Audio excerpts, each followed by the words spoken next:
All right, let's get right into it. For the last, 2.5 centuries, we've all been operating under a certain story. A story about work, about our value, about what it means to be successful. But what if that whole story, the entire game we've been playing, is suddenly over? That's what we're going to unpack today. This massive shift in our economy, all thanks to AI, and what it really means to be human in this new world. And the source material just lays it out there. With this incredibly blunt statement, for 250 years we have been playing the wrong game. And today, that game, it's over. Wow, that's a powerful idea, right? It suggests that we've been competing by a set of rules that were never really designed for us in the first place. A game that has now finally reached its end. So what exactly was this game we were all playing? You know, to really understand where we're going, we first have to get a handle on where we've been. So let's break down the rules of this 250-year-old game. It all kicks off with the Industrial Revolution. Now, what's so fascinating here is how this era is framed. It was this magnificent world-building force, no doubt, but the source calls it a merciless mother. Think about that. It created systems that didn't just serve people. It started to turn people themselves into a resource. Humanity became just another market to be managed and optimized. And this whole system operated on one core belief, a kind of machine creed. The idea was pretty simple, but also pretty brutal. Your worth as a person is directly tied to your performance as a worker. Your work equals your worth. The ultimate goal? To think like a machine, work like a machine, and basically engineer out all the messy, inefficiently human parts of us. You know, our fears, our feelings, our fragility. So after a couple of centuries playing by these rules, you really have to stop and ask, which one are we? Have we spent so long trying to be these perfect, efficient machines that we've kind of forgotten how to just be human? And just as we were getting pretty darn good at acting like machines, well, the perfect machines arrived. And this, right here, is where the whole game just completely breaks. I mean, just look at this comparison. When you stack up a human worker against an AI worker on the terms of that old game, it's not even a contest. AI is faster than we can think, and cheaper than the air we breathe. It doesn't need sleep, it doesn't need a salary, it never calls in sick. It is, for all intents and purposes, perpetual strength. It simply out-machines us in every single way. So here's the crucial point. If our value comes from being a good machine, and a better, perfect machine comes along, what's our value then? This isn't just about losing jobs. This is a fundamental, universal identity crisis for the entire human race. But here's the twist.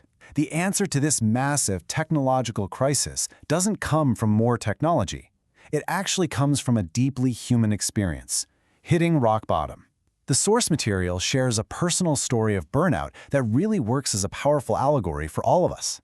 In an economy totally based on performance, crashing means you failed. You're defective. But the author had this realization that even when all that performance is gone, something else remains. That core of humanity that the whole system tried to engineer out of us, it's still there, and it holds a value that the machine's math could never, ever measure. And right from that crash, from that moment of total vulnerability, came three powerful confessions. Now, in the old gun game, these would be considered fatal weaknesses. But in the new economy, well, they become our greatest strengths. And these so-called weaknesses are exactly what unlock our unique human advantage, what the source calls the 3 C's. And the logic just flows so perfectly from those confessions. Saying, I do not know, isn't a sign of ignorance. It's the birth of curiosity. Admitting I could be wrong isn't a failure. It's the beginning of consciousness and self-awareness. And saying I need others isn't dependency. It's the foundation of true, meaningful connection. And this is where the difference between us and AI becomes just so incredibly clear. As you can see here, an AI can process data about an experience, but we get to live it.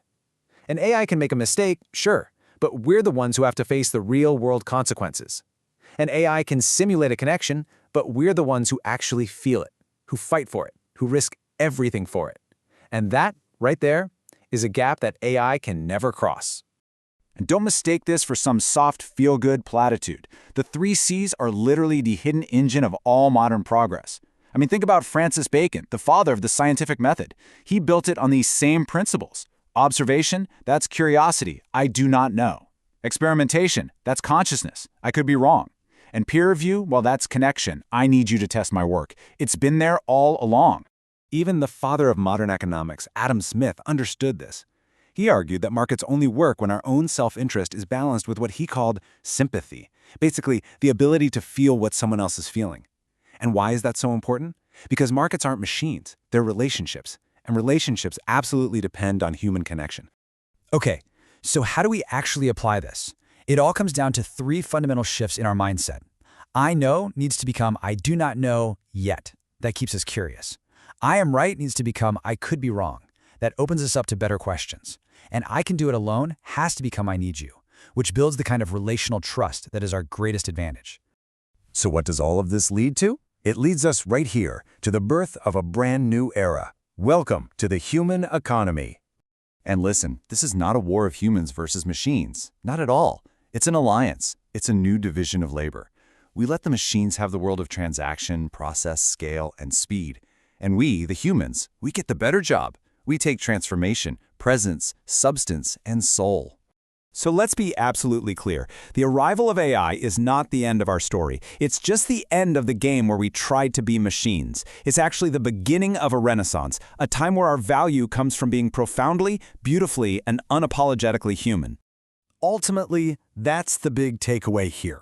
In an age of artificial intelligence, our greatest, most durable, and most valuable advantage isn't artificial at all. It's human.